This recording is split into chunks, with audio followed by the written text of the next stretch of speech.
মাননীয় প্রধানমন্ত্রী জনাব তারেক রহমান, আমি একজন জুলাই যোদ্ধা। আপনার কাছে আমাদের আকুল আবেদন, আমরা যারা এই দেশের জন্য রক্ত দিয়েছি, যাদের পরিবার স্বাধীনতার জন্য সবচেয়ে বড় ত্যাগ স্বীকার করেছে, আজ আমরা অবহেলিত।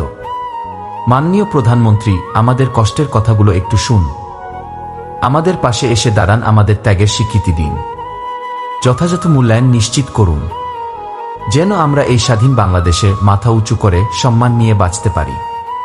আপনার দূরদর্শী নেতৃত্বে দেশ এগিয়ে যাচ্ছে, আমরা বিশ্বাস করি আপনি আমাদের ভুলবেন না। দেশের স্বার্থে, মানুষের স্বার্থে আপনার সিদ্ধান্তের অপেক্ষায় রইলাম। নিবেদনে মোহাম্মদ ইমরান টিভি, সবার আগে বাংলাদেশ।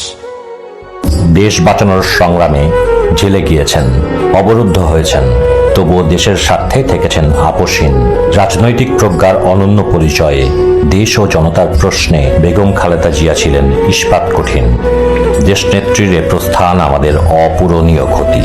তিনি বেঁচে থাকবেন তার কর্মে প্রতিটি বাংলাদেশীর হৃদয়ে। জীবনে কত মানুষ হারাইলাম, কত বন্ধু গেল, কত সম্পর্ক পড়ল। এখন শুধু একটা হাসি দিয়েই সামনে আগাই, কারণ জানি আগামীকালও হয়তো কেউ না কেউ হারিয়ে যেতে পারে। 17 বছর ধরে বিএনপির নেতা কর্মীরা কিন্তু সকলেই নির্যাতন ভোগ করেছে। এই কর্মীরা যাতে মানুষের ভিড়ে হারিয়ে না যায়, সেই দিকে সকলকে খেয়াল রাখার আহ্বান জানাচ্ছি যারা সিনিয়র নেতৃবৃন্দ আছে। স্বার্থপর মানুষদের মনে অতীতের কোনো স্মৃতি থাকে না, শুধু থাকে বর্তমানের সুযোগ আর ভবিষ্যতের লাভের হিসাব। মুখোশধারী মানুষের সমস্যা হলো তারা অভিনয় করে এমন ভাবে যেন আপনি ভুল মানুষ আর ওরাই সঠিক মানুষ। বাংলাদেশের ইতিহাসে আজ যা ঘটল তা এক কথায় নজিরবিহীন।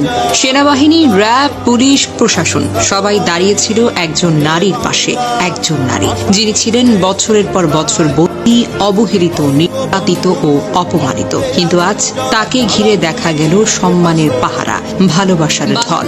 এমন প্রোটোকল, এমন সংবর্ধনা, এমন ভালোবাসা বাংলাদেশে আর কোনো রাজনীতিবিদদের ভাগ্যে কি জুটেছে?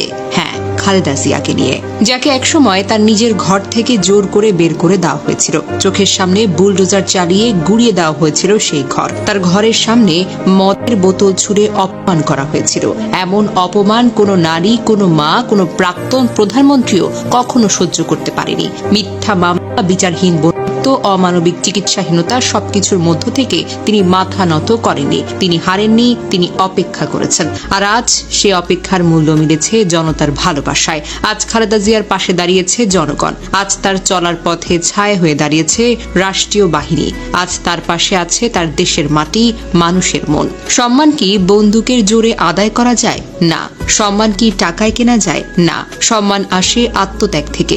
আজ খালেদা জিয়া শুধু বিএনপির নেত্রী নন, তিনি বাংলাদেশের একজন সংগ্রামী নারীর প্রতীক, একজন মা, একজন যোদ্ধা।